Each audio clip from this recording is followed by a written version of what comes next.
તો એ કર્મ કયા સારા? તો કે ગામમાં કોઈ એવું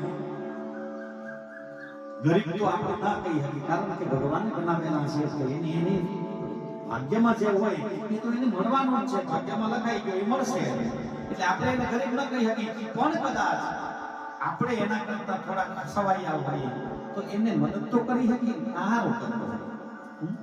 પણ એ ગરીબ છે ને હું સેવા કરું છું તો એ તમારું અભિમાન થઈ.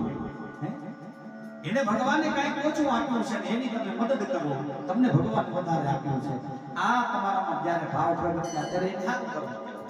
બાકી આપણે હાલો બિચારાને કોઈને નથી જમતું ને એને ખાવાનું દિયા હોય એ સારું કર્મ નથી કરવું.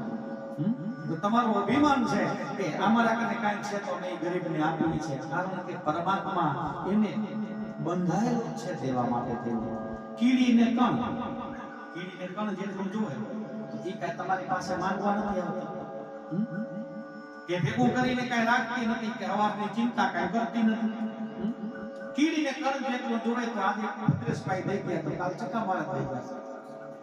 એક જ જગ્યા ઉપર આપણે કીડિયાને એમ કહીએ છીએ કે એક જગ્યા ઉપર આવશે તો એક જગ્યા ઉપર આપણે નાખીએ તો એનું પેટ ભરાઈ જાય. આજે કીડી અહીંયા આવે તો કાલ બીજી જગ્યા ઉપર, તમે આજે અહીંયા કીડિયાની પૂરી હોય તો કાલ બીજી જગ્યા ઉપર પૂરી દેશો. એને કહેવાનો મતલબ છે કે ભગવાને એને બનાવી છે તો એનું પાલન પોષણ ભગવાન કરે છે. આપણાને કોને બનાવે છે? પરમાત્મા. કીડી, મકોડો, ગાય, ભેંસ, ગધેડો અથવા તો જીવચર, ભૂચર, ખેચર અને મનુષ્ય, આ બધા બનાવ્યા છે બ્રહ્માજીએ.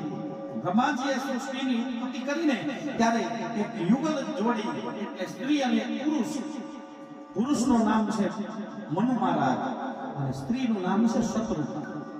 પછી ભદ્રેશભાઈ હોય તો ભલે, મહારાજ હોય તો ભલે, ક્ષત્રિય હોય તો ભલે, વૈશ્ય હોય તો ભલે, શુદ્ર હોય તો ભલે, આ બધાની ઉત્પત્તિ બ્રહ્માજીએ યુગલ પુરુષ દ્વારા કરી. એટલે આપણે મનુ દ્વારા થયા એટલે માનવ કહેવાનું પડે છે. હવે માનવ કહેવાના તો તમે નુએ ભાઈ કહેવાય. પછી ઉત્પત્તિ તો બધાયની કરી છે, પરમાત્માએ બધાયની કરી, એમાંથી માનવ બન્યા. એટલે આપણે બધાએ એક જ પુરુષના સંતાનો છે મનુ મહારાજ. એટલે આપણે શું કહેવાય? મનુષ્ય. પછી જન્મ જાયાતે શુદ્ર સંસ્કારો દ્વિજ ઉચ્યતે.